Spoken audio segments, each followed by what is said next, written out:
Welcome back to our channel.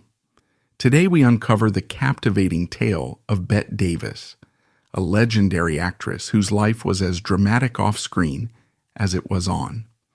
From her fearless performances that redefined acting to her fiery feuds and tumultuous personal life, Bette Davis lived with unparalleled intensity. Join us as we dive into some facts of Bette Davis, revealing the triumphs, scandals, heartbreaks, and the indomitable spirit that made her a true original in cinema history. Childhood and family. Bette Davis, Ruth Elizabeth Davis, was born on April 5, 1908, in Lowell, Massachusetts, to Harlow Morrell Davis and Ruth Augusta Favor. Among friends, she was affectionately called Betty, a nickname derived from her middle name rather than her first.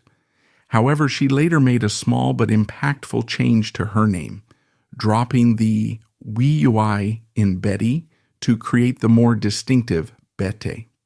This decision was inspired by a friend who was reading Honoré de Balzac's novel La Cousine Bette. Ironically, it wasn't until years later that Davis discovered the titular character in the novel was a scheming and scandalous woman, not unlike the bold, overly dramatic characters Davis would come to embody on screen. This serendipitous connection between her chosen name and her signature roles added an almost poetic touch to her legendary career. Bette Davis's early life was far from idyllic, as her journey began with a profound challenge: her father's sudden abandonment. This life-altering event left her mother, Ruth Augusta Favor, to shoulder the immense responsibility of raising Bette and her younger sister Barbara on her own. Ruth, a fiercely determined woman, became a pivotal figure in shaping Bette's character. She instilled in her daughters the values of resilience, independence, and the belief that no dream was out of reach. For Bette, the absence of a father figure created a void, but it also sparked an inner drive that would come to define her. Watching her mother work tirelessly to provide for the family, she learned the importance of perseverance. Ruth's unwavering strength became Bette's blueprint for navigating life's obstacles, forging in her an unshakable ambition that would later propel her to the heights of Hollywood. This early adversity not only molded Bette's personality but also fueled her desire to succeed against all odds. It taught her to fight for what she wanted and to never back down, a trait that would become her trademark both on and off the screen. In many ways, her struggles as a child set the stage for the strong-willed, complex characters she would later portray, earning her the title of one of Hollywood's greatest actresses. Through her determination and grit, Bette turned her challenging upbringing into the foundation of a remarkable career, proving that even the harshest beginnings can lead to extraordinary achievements. This resilience would remain a defining feature of her life, guiding her through the triumphs and trials that awaited her in the golden age of Hollywood.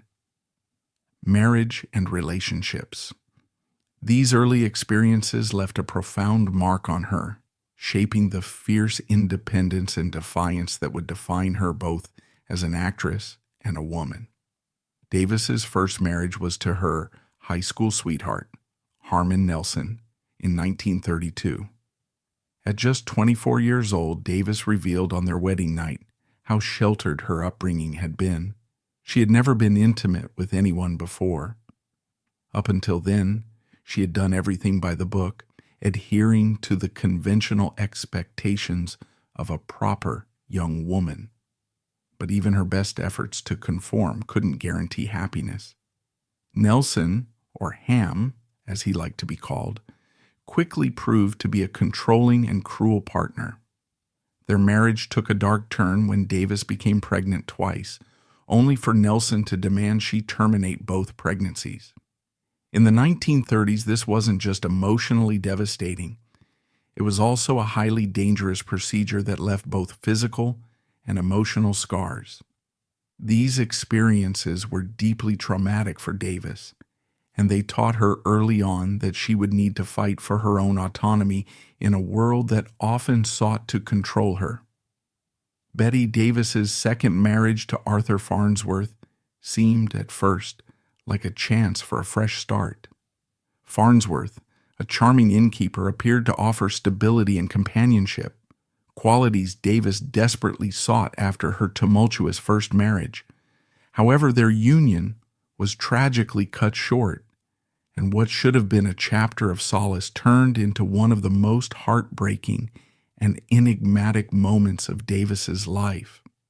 In 1943, just 3 years after their wedding, Farnsworth collapsed suddenly on a Hollywood street. He died 2 days later, leaving Davis devastated and searching for answers. The official autopsy revealed that he had suffered a fatal skull fracture, which doctors determined was caused by an accidental fall 2 weeks prior. But the circumstances surrounding the injury were anything but clear. Davis testified that Farnsworth had fallen down the stairs while rushing to answer the phone.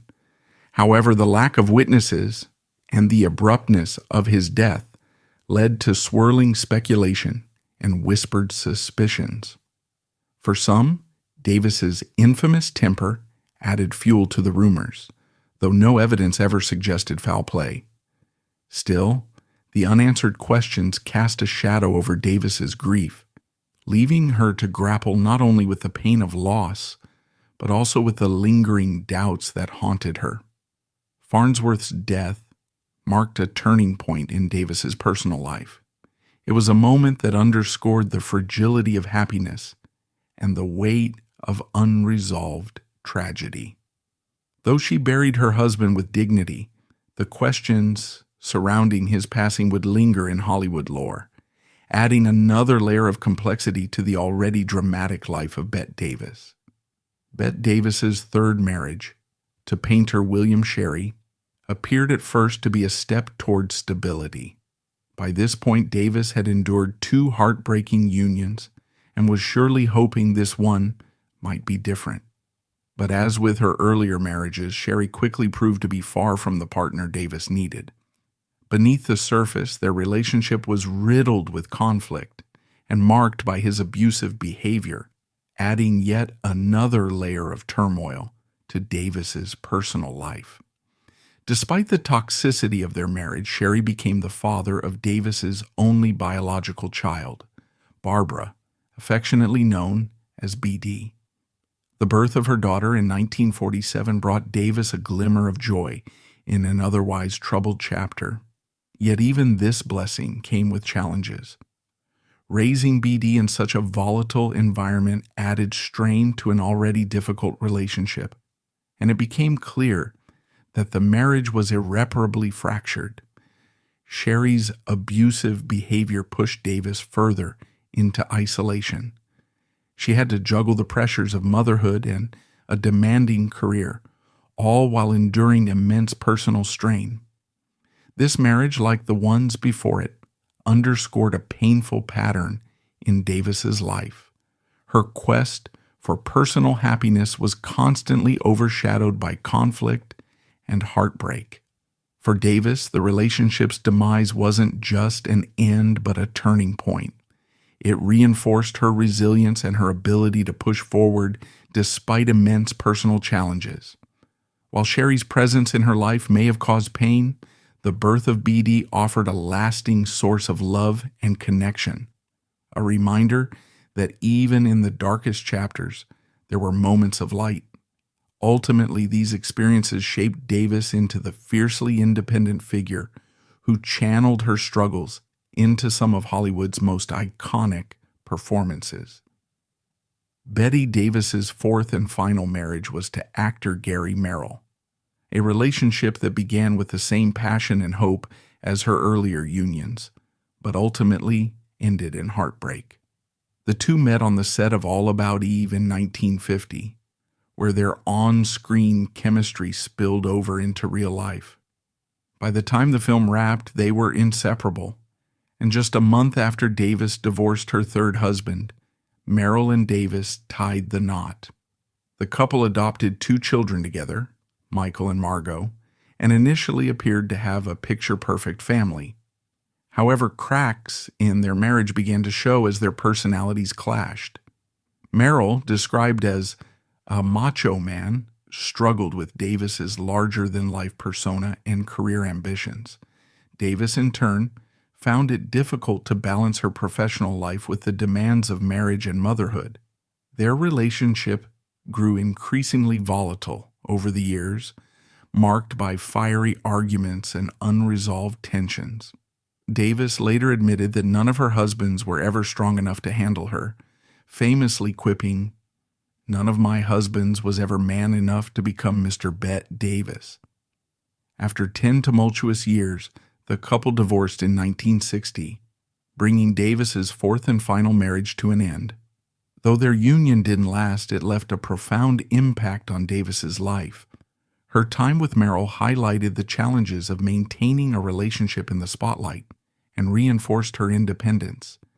These challenges didn't break her, they fueled her, driving her to channel her pain and defiance into some of the most memorable performances in Hollywood history. Her life behind the scenes was as dramatic and complex as the roles she played on screen, making her not just an actress, but a true icon of strength and perseverance. Despite her tumultuous personal life, Davis channeled her emotions into her work, building a career that would define her as one of Hollywood's most iconic figures. Throughout her career, Bette Davis faced the harsh beauty standards of Hollywood head-on. Far from being welcomed with open arms, Davis found herself targeted by industry insiders who seemed more interested in tearing her down than recognizing her talent. One particularly humiliating incident came when Davis tried to dress more provocatively for an audition. Director William Wyler, instead of evaluating her acting, openly mocked her in front of the crew, sneering, "What do you all think of girls who flash their cleavage and think they can get a job?" It was a scathing remark, and it underscored the uphill battle Davis faced in an industry obsessed with looks. On the opposite end of the spectrum, producer Carl Laemmle Jr. delivered a different but equally cutting blow, comparing Davis's appeal to that of Slim Somerville, her clumsy and comedic male co-star. Ouch. It seemed no matter what she did, Davis couldn't win over the powerful men who held the keys to her future. But instead of letting these insults crush her spirit, Davis used them as fuel for her fire. These experiences of rejection and ridicule shaped the fierce determination that would come to define her career. She refused to conform to Hollywood's narrow standards of beauty, instead forging her own path as a powerful actress who would later redefine what it meant to be a leading lady. While undeniably striking in her own way, she was never considered a screen siren by the industry's gatekeepers, a lesson she learned in the most humiliating way possible. When Davis first arrived in Hollywood for a screen test, she was told a studio executive would meet her at the airport. She waited patiently, full of hope and anticipation. But unbeknownst to her, the executive was there too. He looked around, didn't see anyone he deemed attractive enough to be an actress, and left, completely unaware that Davis was standing right in front of him. It was a painful moment that underscored the superficiality of the system, but it also became a defining part of her story. Rather than let the industry's narrow standards deter her, Davis used the experience to fuel her determination. When Bette Davis failed her first Hollywood screen test in 1930, she found herself relegated to an unexpected and uncomfortable role, being used for screen tests with male actors. This involved intimate scenes for which she was wholly unprepared. Reflecting on the experience, Davis later recalled, "I was the Yankee-esque, modest virgin ever to walk the earth. They put me on a couch and I tested with 15 men. All of them had to lie on top of me and give me a passionate kiss. Oh, I thought I would die." For young Bette, it was a mortifying introduction to Hollywood's treatment of women at the time, one that exposed the exploitative dynamics of the industry. However, the irony here is undeniable. This same timid young woman would later become famous for her commanding presence and fiery on-screen personas. As Davis matured, she shed her modest beginnings and transformed into a force to be reckoned with, rewriting the rules of what it meant to be a leading lady in Hollywood. This early experience, though unsettling, marked the beginning of her journey toward becoming an icon who refused to conform. Despite a rocky start in Tinseltown, Bette Davis eventually landed a contract with Universal Studios. In 1931, a cinematographer admired her beautiful eyes and gave her a chance to appear in her debut film, The Bad Sister. Unfortunately, the movie didn't turn out to be the star-making vehicle Davis had envisioned. Instead, it was a complete flop, so much so that Universal decided to drop her, leaving her scrambling to find new opportunities. This early setback marked only the beginning of Davis's uphill battle in Hollywood. However, as history would later prove, her resilience and determination would soon turn the tide, transforming her into one of the most enduring icons of the silver screen. Despite facing rejection and challenges early in her career, Bette Davis refused to let setbacks define her. Instead, she persisted, landing small roles that allowed her to hone her craft and prove her worth in the competitive world of Hollywood. One such role came in The Man Who Played God, a modest film that served as her stepping stone. While the movie wasn't a massive hit, it gave Davis the exposure she needed to catch the attention of industry insiders. The moment that changed everything was her raw, unforgettable performance in Of Human Bondage, a role that redefined what it meant to be a Hollywood actress. In this daring role, Davis played Mildred, a manipulative and unlikable waitress, a character far removed from the glamorous leading ladies typically celebrated by Hollywood.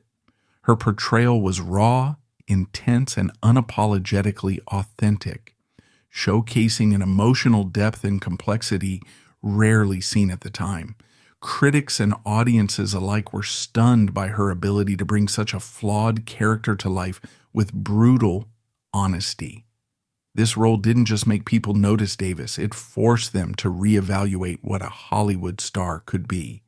She broke the mold of the polished, picture-perfect actress and proved that talent and substance could outshine mere beauty. Her performance in Of Human Bondage marked a turning point not just for her career but for the film industry as a whole, challenging traditional expectations of female roles in cinema.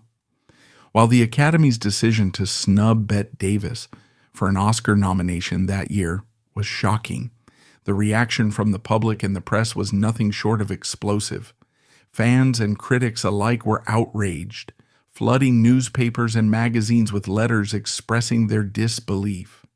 One prominent columnist famously wrote, "If Davis's performance in Of Human Bondage doesn't deserve an Oscar, then what does?" The uproar was so intense that it pressured the Academy into reconsidering its voting process and instituting changes to avoid similar controversies in the future. This unexpected wave of support not only vindicated Davis's talent, but also elevated her to a level of fame she hadn't experienced before. Suddenly, she wasn't just another actress. She was a symbol of artistic integrity and authenticity in an industry often criticized for its superficiality. Of Human Bondage became a cultural touchstone, with Davis's portrayal of the cruel and manipulative Mildred being dissected in countless reviews and think pieces. Fans flocked to theaters to see the performance everyone was talking about, and Davis's name became synonymous with bold, fearless acting. For Davis, this was more than just a moment of professional validation. It was a turning point. The public's outcry made it clear that audiences craved more than glamour. They wanted depth, complexity, and raw emotion, all of which Davis delivered in spades.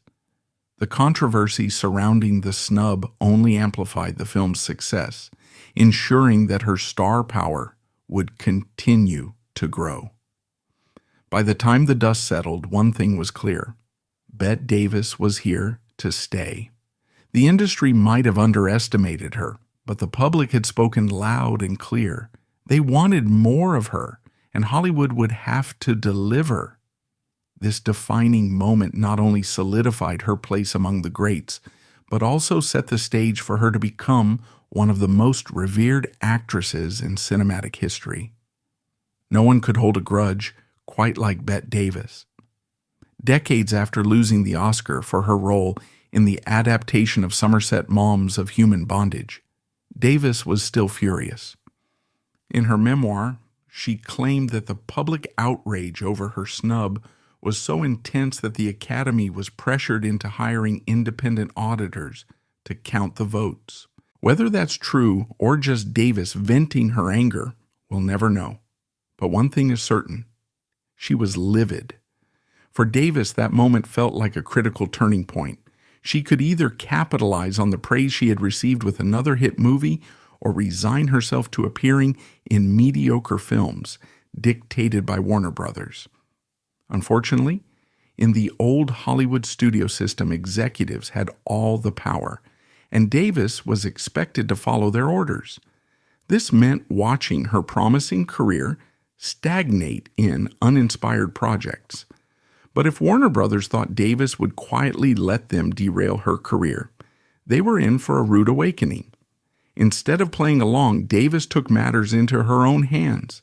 She secured a fresh, lucrative contract with a British studio, packed her bags, and flew overseas to star in several UK films. It was a bold move, a not-so-subtle message to Warner Brothers that if they wouldn't give her the role she deserved, she would find someone who would. However, there was a glaring issue with her plan. Davis was still legally under contract with Warner Brothers. She wasn't allowed to simply walk away, let alone work for another studio. Warner Brothers quickly issued a court order demanding Davis return to the United States. But Davis wasn't one to back down without a fight. She went head-to-head with the studio in court, suing them in a highly publicized legal battle. Unfortunately for Davis, the lawsuit didn't go as planned. The courts ruled against her, forcing her to return to Warner Brothers. While it may have been a legal loss, Davis didn't walk away defeated. Instead, she negotiated a better contract with the studio, one that included the creative freedom and strong roles she had always wanted. In the end, Davis's defiance sent a clear message. She wouldn't let anyone control her career, not even one of the most powerful studios in Hollywood. In 1937, Bette Davis had firmly established herself as a bona fide A-list star. With her career skyrocketing, it was only a matter of time before her personal life followed suit, leading her to distance herself from the man who had been by her side during her early years. While filming The Great Lie, Davis found herself swept up in a passionate affair with her co-star, George Brent. Brent was utterly captivated by Davis, so much so that he proposed marriage. However, Davis, ever focused on her independence and career, declined his offer. Her refusal marked the end of their romance, leaving Brent heartbroken. Yet true to Davis's larger-than-life persona, as one fiery chapter closed, another quickly began. Her whirlwind love life mirrored her on-screen drama, proving that whether in character or in reality, Davis was always at the center of an irresistible story. Her relationship with Brent became another layer of the captivating tale of Bette Davis, the woman who refused to settle, in love or in life. To borrow one of Bette Davis's most iconic lines, "Fasten your seat belts, it's gonna be a bumpy night." In 1938, Davis signed on to star in Jezebel, directed by the brilliant yet demanding William Wyler. Calling the filming process dramatic, would be a massive understatement. From the very start, there was an undeniable spark between Davis and Wyler, and it didn't take long for their professional connection to evolve into a deeply passionate romance. Behind the scenes, their chemistry was palpable, infusing the film with an intensity that resonated in every frame. Davis often credited Wyler with pushing her to deliver one of the finest performances of her career, describing him as both a creative genius and a man she deeply admired. Davis's time on Jezebel wasn't just about creating cinematic history. It was also a turning point in her personal life. How? The romance between Bette Davis and William Wyler became one of the most talked about aspects of her career, blurring the lines between her larger-than-life on-screen persona and the fiery passion she carried off-screen. After the release of Jezebel, gossip columnist Hedda Hopper accused Davis of having an affair with her co-star, Henry Fonda. However, Hopper got it wrong. Fonda wasn't even on set during the scenes in question. The man Davis was so intently gazing at wasn't her leading man. It was her director, William Wyler. Davis would later call Wyler the love of my life. No question about it. But their relationship was far from smooth. By the end of filming, Davis discovered she was pregnant, and the father wasn't her husband, Harmon Ham Nelson. Davis hoped the pregnancy might inspire Wyler to propose, but to her disappointment, it didn't. When Wyler failed to take that step, Davis quietly ended the pregnancy and carried on with their tumultuous relationship. Unfortunately, their romance was plagued by miscommunication. Davis often played it cool, hoping to win Wyler's affection by acting aloof, while Wyler struggled to break through her emotional walls. Eventually, the cracks in their relationship became too deep to repair, and they parted ways. True to her nature, Davis didn't dwell on heartbreak for long. To bounce back, she attended a glamorous Hollywood party where she crossed paths with none other than Howard Hughes, the infamous playboy of the industry. When Hughes asked her out, Davis bluntly said, "I was flattered, I was married, I was bored, I accepted." While Davis was busy charming Hollywood's most eligible bachelor, she was also still, technically, married. Her husband, Ham Nelson, had grown increasingly suspicious of Davis's infidelity. Desperate for answers, he hired a private investigator who soon uncovered a scandal of epic proportions. Davis and Hughes were caught in bed together. The revelation sent the press into a frenzy, with reporters bombarding Davis with questions about her relationship with Hughes and whether she planned to divorce Nelson. While another star might have faltered under the pressure, Davis was unflinching. She sent a snarky telegram to the tabloids, stating that she was simply on a vacation from her marriage. The scandal ultimately led Nelson to file for divorce, citing a laundry list of grievances. For Davis, the public scrutiny was just another challenge in her larger-than-life story, a tale filled with passion, defiance, and, of course, drama worthy of the silver screen. Another infamous story in Bette Davis's life was her long-running feud with Joan Crawford, one of Hollywood's most enduring tales of rivalry and drama. It began in the 1930s when Crawford, then a massive star, inadvertently overshadowed Davis during a pivotal moment in her career.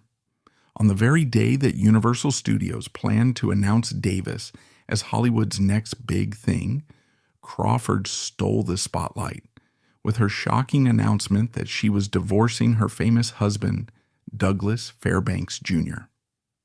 For Davis, it wasn't just a coincidence. It was a calculated move she would never forget.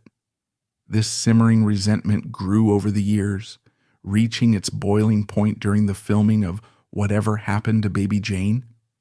Both actresses delivered powerhouse performances, but the behind-the-scenes tension was as dramatic as the film itself. Davis and Crawford's disdain for each other was palpable, with petty antics and outright hostility becoming a regular occurrence on set. In one infamous instance, Crawford reportedly filled her pockets with rocks during a scene where Davis had to drag her across the floor, making the task excruciatingly difficult for her co-star. The feud didn't stop when the cameras stopped rolling. When Baby Jane earned Davis an Oscar nomination, Crawford launched a behind-the-scenes campaign to sabotage her rival.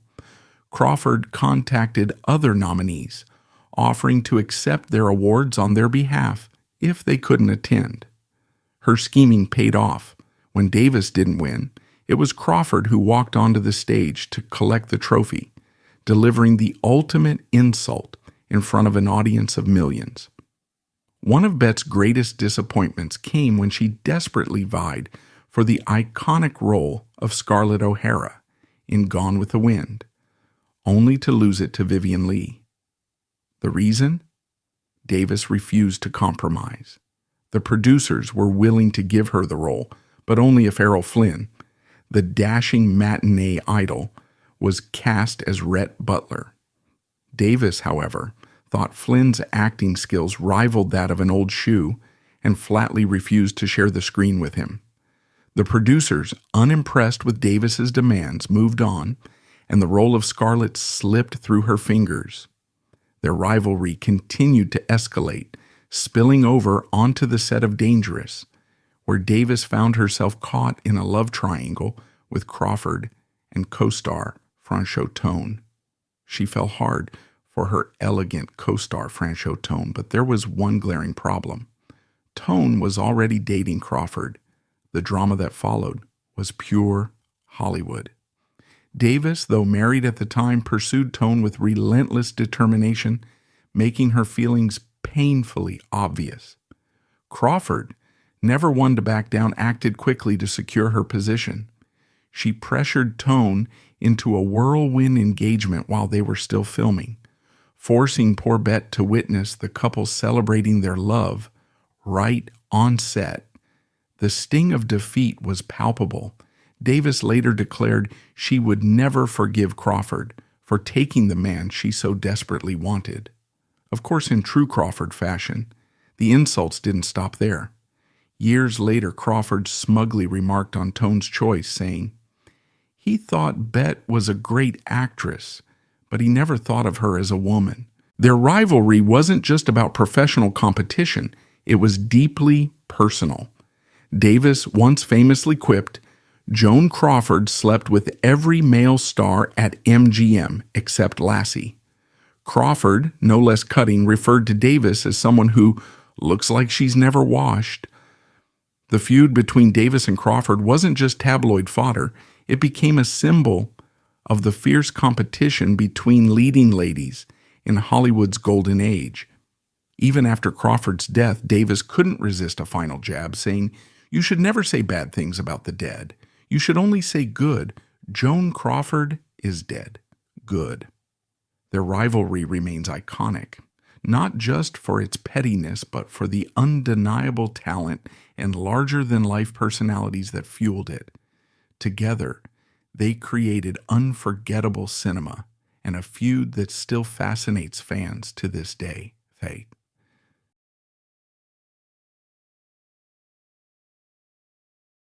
Despite her struggles in love, Davis's later years were marked by even greater challenges, not in relationships but in her battle against devastating health issues. 1983 was a devastating year for Bette Davis. The iconic actress was dealt a series of crushing blows. She was diagnosed with breast cancer, suffered 4 debilitating strokes, and was left partially paralyzed on the left side of her face and arm. As if that wasn't enough, her paralysis came just 2 weeks after an invasive mastectomy. Fans were heartbroken to see the once indomitable star facing such immense challenges, and the press documented every development in her health struggles. Even during her grueling physical therapy sessions, Davis displayed her signature tenacity, fighting to regain as much independence as possible. But despite her efforts, she couldn't break free from one lifelong habit, her love of cigarettes. A heavy smoker for most of her life, Davis continued to smoke over a pack of Vanguards daily right up until her death. She was so attached to her cigarettes that she reportedly couldn't get through a 10-minute interview without lighting up. By 1989, after years of health setbacks, Davis knew her time was running out. While on a trip to Europe with her assistant, she received the devastating news that her breast cancer had returned aggressively. Doctors gave her only days to live. Ever the fighter, Davis took the news with remarkable composure. However, she had one final request before the end. As she lay on her deathbed, Davis made it clear to her assistant that she didn't want her son to visit her. In her words, she refused to let her shattered corpse be her son's final memory of her. It was a poignant decision, a testament to Davis's unyielding pride and deep concern for how she would be remembered not just by her fans, but by her loved ones. On October 6, 1989, she passed away peacefully, with only her assistant by her side. News of her death reverberated around the globe, and tributes poured in from fans, colleagues, and media outlets alike. When Bette Davis's will was made public, it sparked outrage and disbelief. The legendary star left her substantial estate to just two people, her adopted son Michael and her longtime assistant. This decision wasn't exactly shocking. Davis had famously feuded with her biological daughter, BD, but it was the way she worded her exclusion of BD that made headlines. Davis wrote that she intentionally and with full knowledge left her daughter out of the will, delivering a final blow to their already fractured relationship. However, what truly surprised people wasn't BD's exclusion. It was the omission of Margot, Davis's other adopted daughter. Margot, who had been institutionalized from a young age due to a brain injury that affected her development, was also left out of the will. While Davis at least acknowledged Margot's existence in the document, she made it clear that Margot was intentionally excluded. This omission left many wondering about the state of their relationship, and even today it's unclear who provided for Margot after Davis's death. Margot never publicly commented on her mother's will, but BD took a very different approach. The estranged daughter, who had already damaged their relationship with a tell-all memoir years earlier, didn't shy away from discussing her complicated history with Davis. Now a born-again Christian, BD runs a unique YouTube channel where she shares her faith and, rather astonishingly, claims that her mother was a literal witch.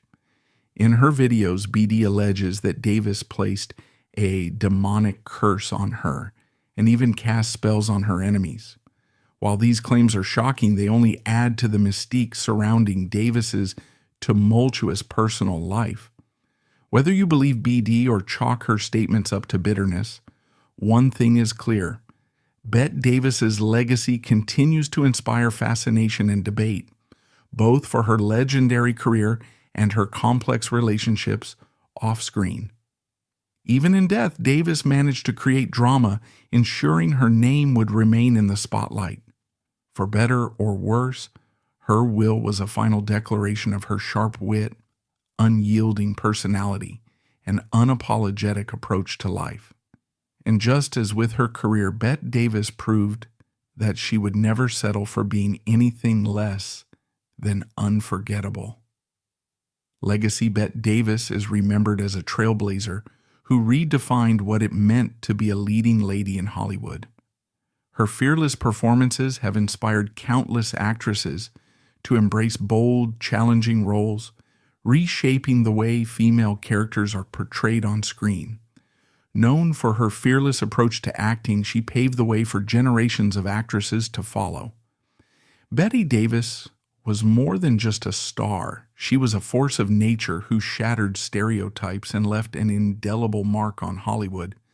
Her legacy lives on through her unforgettable performances, her groundbreaking roles, and the unwavering courage she displayed both on and off the screen. Thank you for joining us on this journey through her extraordinary life. Don't forget to like, subscribe, and share to keep the memory of legends like Bette Davis alive.